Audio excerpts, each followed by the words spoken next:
This is my heart offering to you. This is my life, a sacrifice. Draw me near to you, oh Lord. I'm reaching out to you. I want to feel your presence cover me. Lord, breathe on me. Make me whole. Hold me now into your arms. My God, take full control unto your will. I will follow after you. Oh, my Jesus, let your will be done. Ako po si Bishop Vicky Sebastian at nais po nating magdala ng isang podcast interview ngayon, isang kahanga-hangang patotoo. At ang mga guest po natin ngayon ay si Pastor Victor De Ocampo at ang kanyang magandang may bahay na si Pastora Mercy De Ocampo. Ang kanyang patotoo po ni Pastor Victor ay radical, okay? Nag-change po siya from transdresser. Siya ngayon ay binago ng Lord at siya ay isang pastor and evangelist. So, ngayon po ay matutunghayan natin ang kanyang patotoo.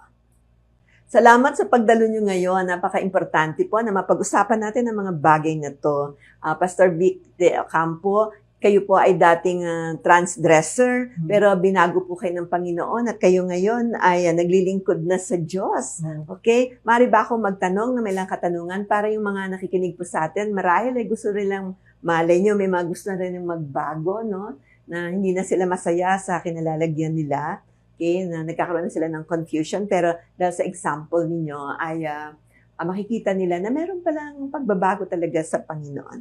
Nagkaroon ba kayo ng identity crisis? At parang hindi nyo matuko yung tunay nyong kasarian. Okay? Kaya kayo nag-trans dresser. Saan kaya po nag-ugat ito?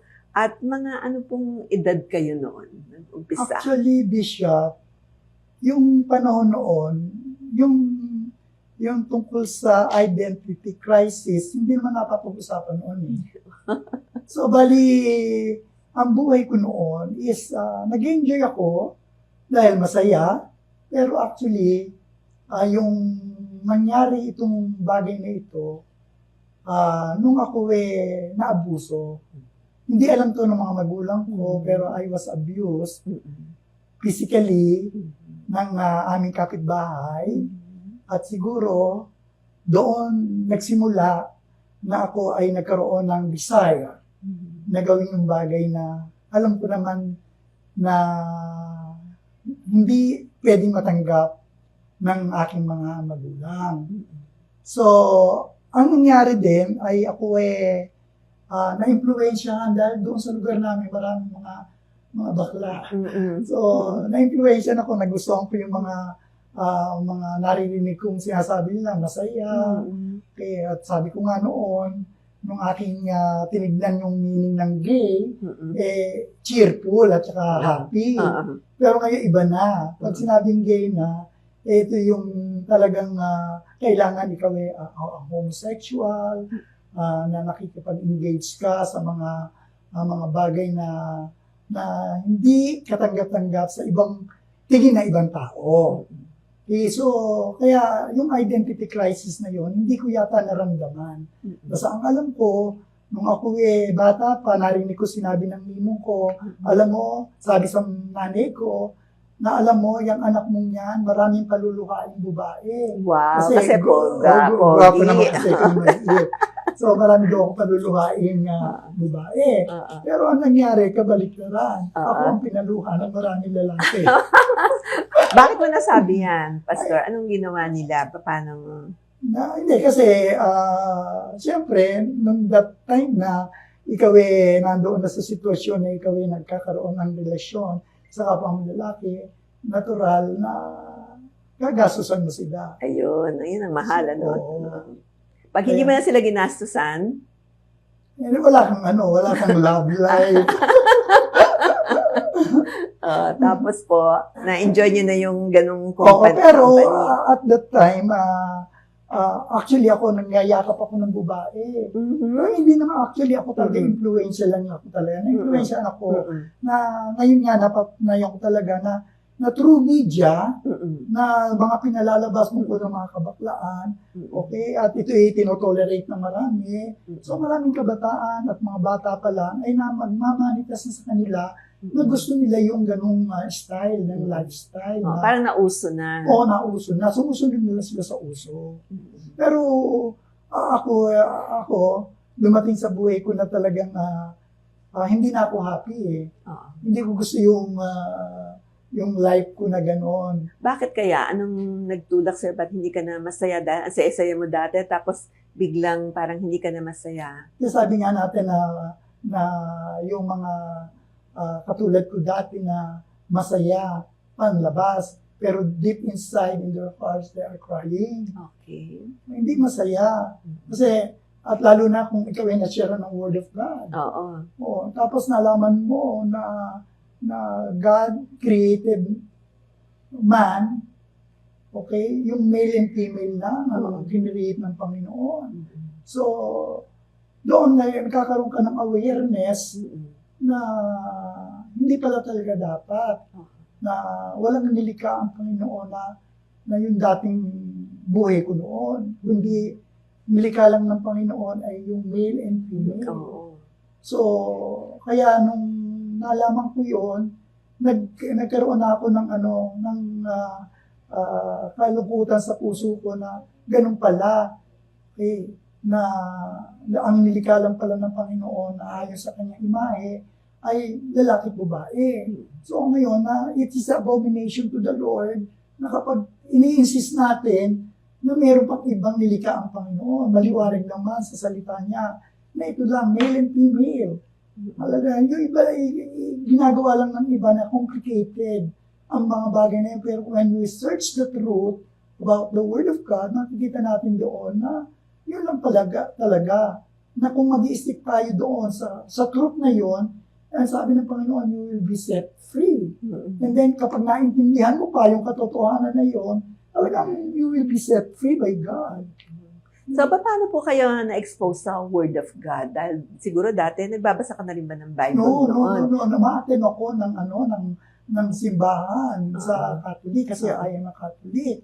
So, pag-attend namin ng simbahan, hindi kami para magsimba talaga na makinig na salita ng Panginoon, kundi para maghanap ng mga gwapong lalaki.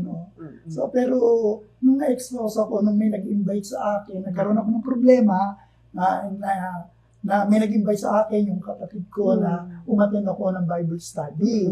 So, nung una ayoko pa. Pero dahil nga may problema at siya ang alam kong makakatugon sa problema ko, so umattend ako. So, sa pag-attend ko, doon sa fellowship na yon ay nakita ko yung mga tao masaya, kumakanta.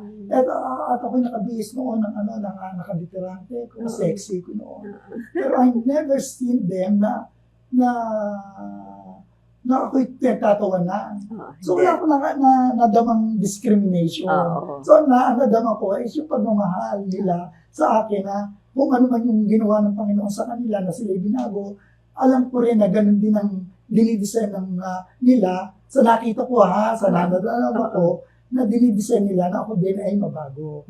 Praise God. So, ano yung unang Bible verse or salita ng Diyos ang sabi mo kanina yung nangusap sa iyo or nagbago ng buhay mo? Naalala mo pa ba yung verse na yun? Okay, yung sinabing yung 2 Corinthians 5:17, if any man be in Christ, he is a new creation. Wow. All things are passed away, behold, all things become new. So, yun, kapag ito yung naintindihan mong maigi, na ibig sabihin, ay talagang mapapalaya ka at mag-iisip ka na yung palang mga ginawa mo noon, mga bagay na paninira ng kaaway sa buhay ng isang tao. Kaya, buhay na buhay din sa akin yung sinabi that Satan came to steal, to kill, to steal, and to destroy. But Jesus came to give you life in abundance. So, kaya alam ko na ako'y naloko, ako'y nanakawan, ako'y winasak, ang buhay ko nung panahon na yun na hindi pa ako nakakarinig ng salita ng Panginoon. Pero praise God, God is so good, God is so faithful, na talagang mahal na mahal niya ang mga tao na kanyang nilikha dahil binigyan niya si Yesu Kristo para sa pamagitan ng kamatayan ng Panginoong Yesu Kristo ay magkaroon tayo ng kalayaan. So, He is my Redeemer. Yes. And palagi ko inaawit yun. Every morning, inaawit ko na He is my everything. Yes. Yes, Jesus is my everything. Amen. Amen. So, ilang taon kang nandoon sa dati mong sitwasyon? Ilang taon bago ka nakakilala sa ating... Nasa mga 20 plus na ako noon. 20 years old ka nun. Oo, Pero yung 20. buhay mo, ilang taon kang Ay, actually, nung ako nag-practice? nag-practice ako nung ako'y na-abuse. So, So, mga ilang taon po yun? siguro mga 10. Oh, 10 bata. ako. Tapos, yun nga, yung tao na yun, palagi akong inaatak, inaambaan. Okay, so para Hindi ka gawin ko yung bagay na gusto niyang gawin ko. Pero praise God, ang Panginoon talaga may kapangyarihan na tinawag ka, nakilala mo siya, at siya rin ang nagbago. Kamusta naman po yung mga memories niyo nung na-meet niyo ang Panginoon? Ito ba ay umukil-kil pa sa inyong pag-iisip? Ano pong nangyari? Sabi mong, when you're in Christ, you're a new creation. Okay. Paano po nangyari yun? So, syempre, yung temptation, nandyan yan eh. Hindi naman pwedeng mawala ang temptation. Talaga nandyan ang temptation. Pero ang kagandahan noon, nagbigay ang Panginoon na He will make a way of escape. Na palaging merong way of escape ang Panginoon para kung sakali na ikaw magkaroon ng sitwasyon na manumbalik ka muli doon sa dati mo, ililigtas ka ng Panginoon. Actually, Alicia, nung ako nagkaroon ng struggle sa buhay, may nag-imbita sa akin dahil narinig niya yung testimony ko. So ngayon, inimbitan niya ako sa Davao. Okay, ngayon ako naman, dahil meron akong struggle, hindi ko alam na sa pag-iimbita niya, meron palang ibang plano ang Panginoon. Pero ang plano ko noon, kung ako pupunta sa Davao, kung magwawala ako doon na para wala nakakakita sa akin. Pero mabaliktad yun. Okay, nung nandoon na ako, sinabi sa akin nung nag-ibigay sa akin, sige, maligo ka na, magbihis ka na, hindi pupuntahan tayo. Pagkatapos, nagpunta kami sa Bible study. Wow. Pagkatapos, doon ako pinag-testify. Kaya, imbis na yung struggle ko, magkaroon ng kaganapan na masisira yung testimony ko. Ang nangyari noon, nagsimula na naman ako na mag-testify. Thank you. Okay, so ginamit ko talaga ng Panginoon sa Bison Farm. Okay, may mga Bible study. Kasi at that time, maraming yung attack ng NPA. So, lahat halos ng mayaman doon sa ng mga tao. Talagang nag-born again. No, thank you, Lord. So, kaya nakapagsalita pa rin ako doon sa Cathedral, St. Peter Cathedral. Wow, thank you, Lord. Tapos sabi sa akin ng Monsignor, hindi ikaw magsasalita ng una. Sabi niya, ako muna magsasalita. Pagkatapos ako nasa bandang huli. Kaya nasa bandang huli, nung ako'y nakapagsalita, naishare ko yung katotohanan about sa pagsamba sa Diyos. Ang gano'n. Ang lalim na. Oo. Lalim na. Kasi doon nag-start talaga when yung panahon nila Aaron, nung gumawa sila ng rebulto, ng Diyos-Diyosan.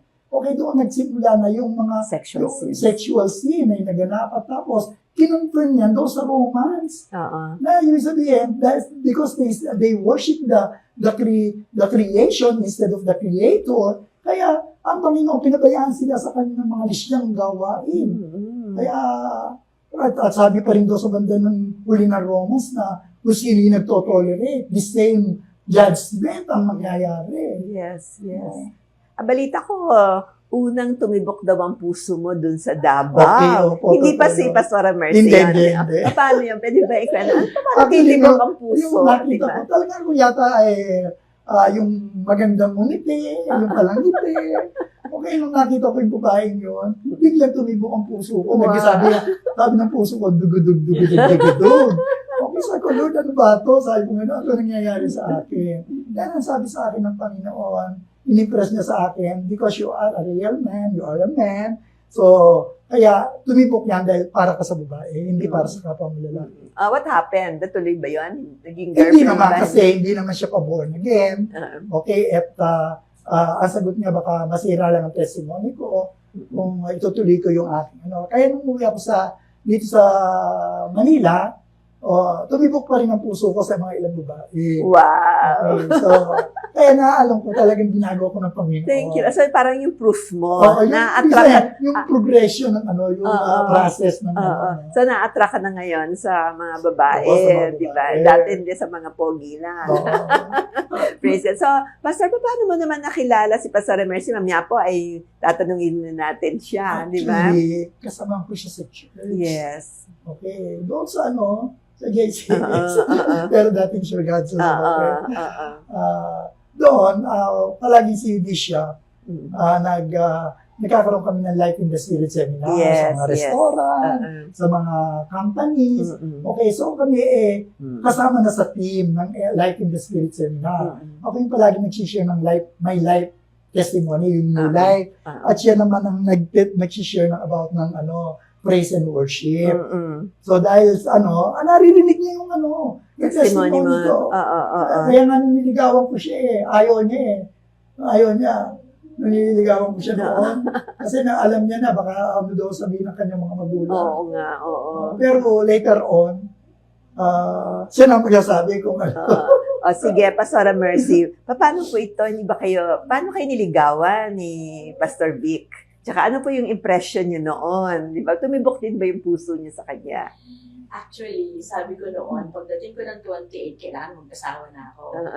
So, dahil magkakasama kami sa ministry, syempre, wala lang sa akin. Parang, binago siya ng Panginoon. Dating gano'n, ngayon, ito na siya.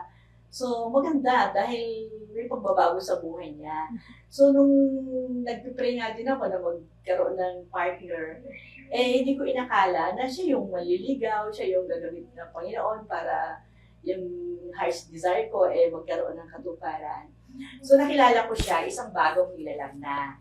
Kasi sa Life in the Spirit seminar, pag nagsasabi siya na binago siya ng Panginoon, binago siya ng Panginoon. So, yun yung dati ayaw ko talaga kasi syempre, ang sasabihin ng mga magulang ko, mga kapatid ko, ng mga ka-office mate ko, ayaw ko talaga. Until such time na yung salita pa rin ng Panginoon, ang nagbigay sa akin ng go signal para, anong sinabi ni Bishop Jonathan na sa isang gawain na kahit gustong-gusto mo, kahit gustong-gusto mo at ayaw ng Lord, ayaw mo kasi ayaw ng Panginoon pero kung ayaw mo at gusto ng Panginoon, dahil Panginoon mo siya, gugustuhin mo na rin.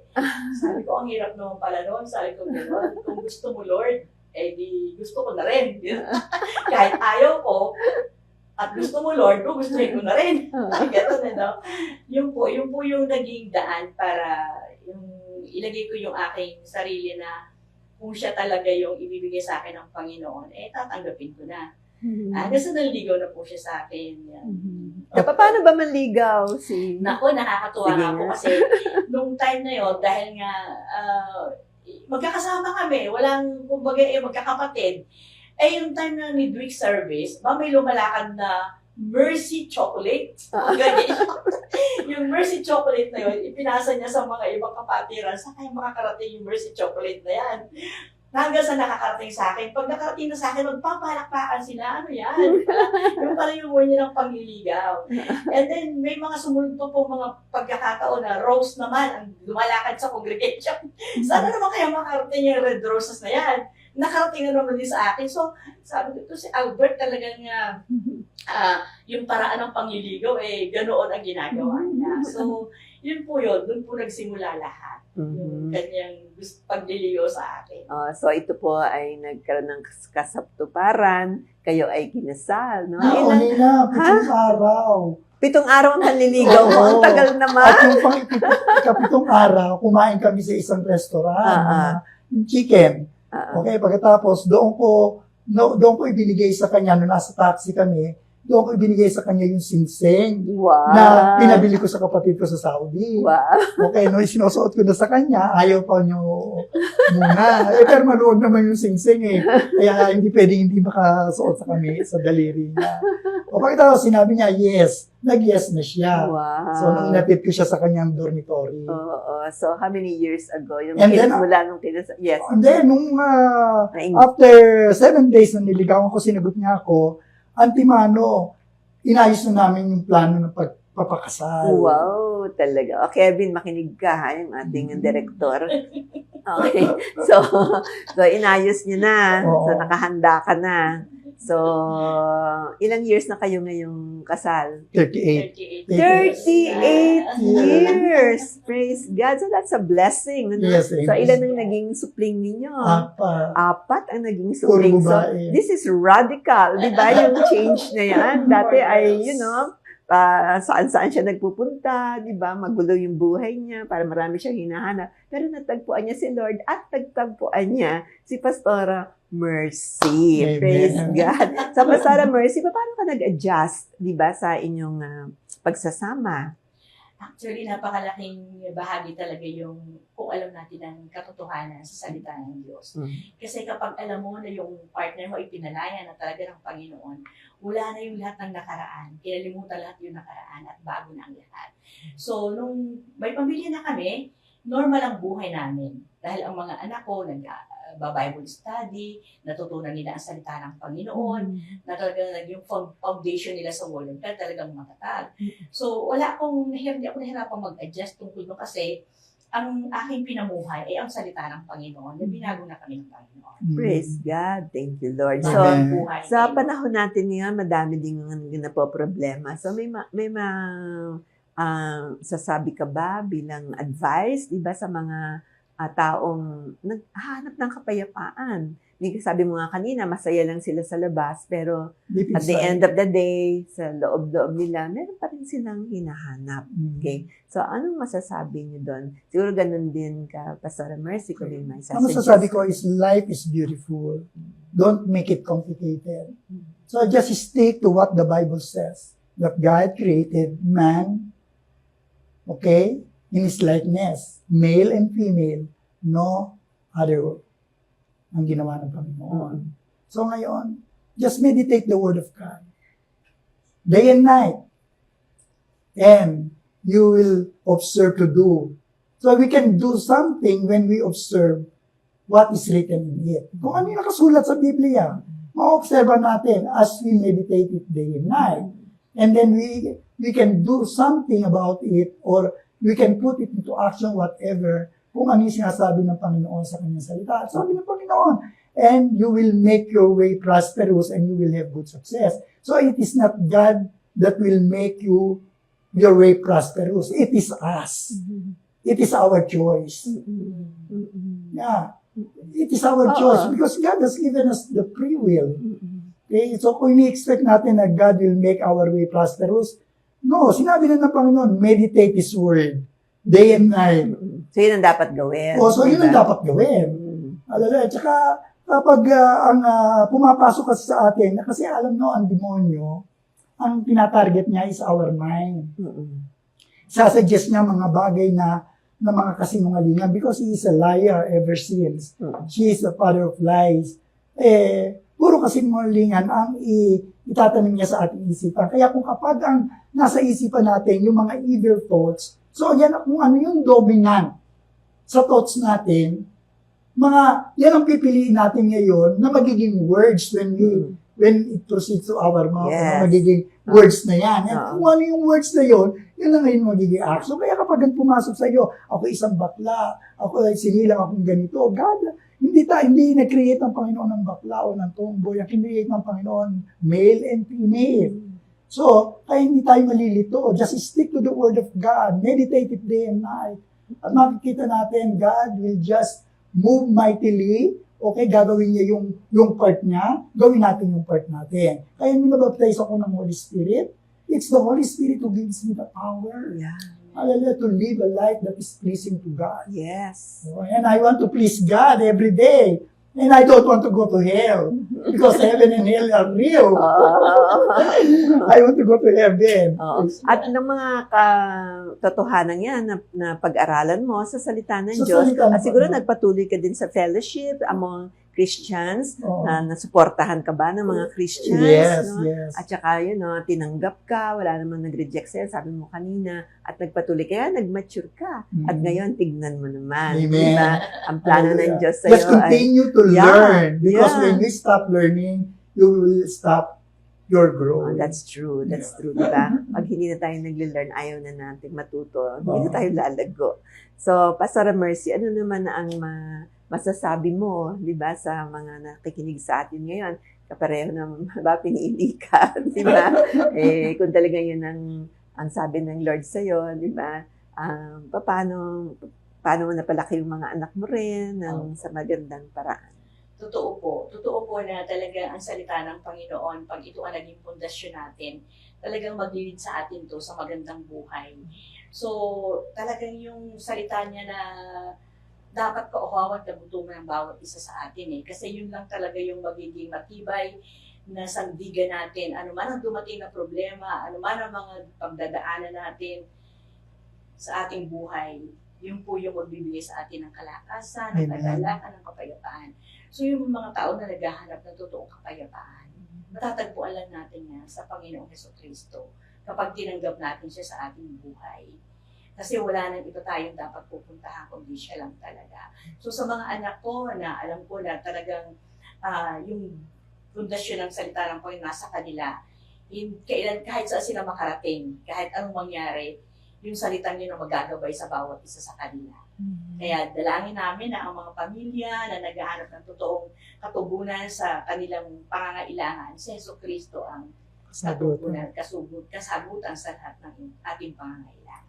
Praise God. So, tunay nga na ikaw ay isang regalo ng Panginoon kay Pastor Victor, di He's ba? my Proverbs 31. Yeah, yung Proverbs 31 woman. So, dahil siya ay nagbago, natuwa ang Panginoon, di ba? At ikaw naman ang binigay niya sa kanya. So, na siya ay nasa kaganapan ngayon ng kanyang pagkatao.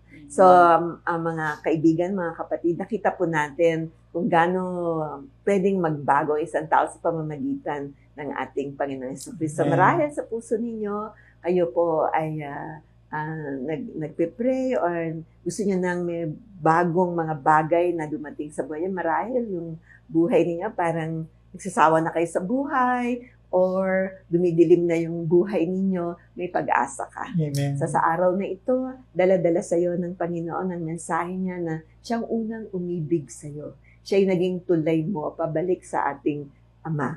So, huwag kayong mawawalan ng pag-asa. Tayo po ay babaguhin ng ating Panginoon. Amen. Mag-pray ka. Subukan mo. Mag-pray ka lang. Okay? So, tayo po ngayon ay hilingin natin si Pastor Victor ang mag-pray. Marahil, 4 na yung salvation prayer. Doon sa mga nanonood at nakakarinig ng salita ng Panginoon, okay, ngayon po ay mananalangin tayo doon sa mga gustong tumanggap sa ating Panginoong Jesucristo. Ako po'y mananalangin na maikling panalangin sa pagtanggap kay Jesucristo at pagkatapos ay pananalangin ko ang inyong buhay na sa inyong pagtanggap ay kayo'y patuloy na lumago sa pananampalataya sa Panginoong Jesucristo. Tayo po'y manalangin. Taas po ninyo ang inyong mga kamay. Ang pagtaas ng kamay ay tanda ng pagsuko. Eh, di ba pag ino-hold up tayo, tinataas natin ang ating kamay. Okay, suko na. Ngayon ganito po rin ang ating gagawin. Suko natin ang ating mga buhay sa ating Panginoon. Tayo po'y manalangin. Amang nasa langit, maraming salamat sa oras na ito, sa pagkakataon ito na pinagkaloob mo sa akin. At sa oras na ito, nalaman ko na mahal mo kami.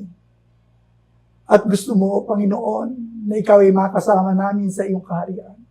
Kasi sa oras na ito, gumagawa ko ng isang malaking desisyon. Patawarin mo ko, Ama, sa lahat ng aking mga nagawang kasalanan. At tinatanggap ko sa aking puso ang Panginoong Jesucristo upang maging Panginoon at tagapagligtas ng ating buhay. Salamat po, Panginoong Jesus, sa iyong pagkamatay sa krus ng Kalbaryo para ako'y matubo sa lahat ng aking mga kasalanan. Ikaw na ang maging Panginoon ko sa aking buhay.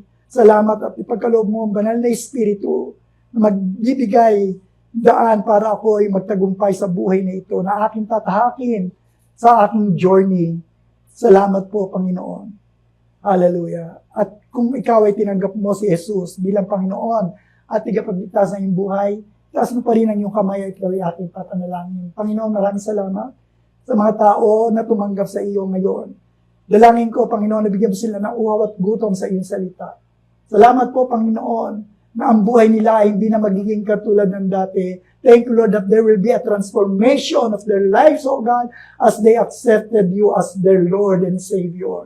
Bless their lives, O God. At kung meron man, Panginoon, na mga karaingan sa kanilang buhay, ano man ang klase ng problema na kanilang kinakaharap ngayon, Lord, ito po ay dinadalangin ko, Lord, that you will meet all their needs, O God, in every area of their life, financially, spiritually, physically, emotionally.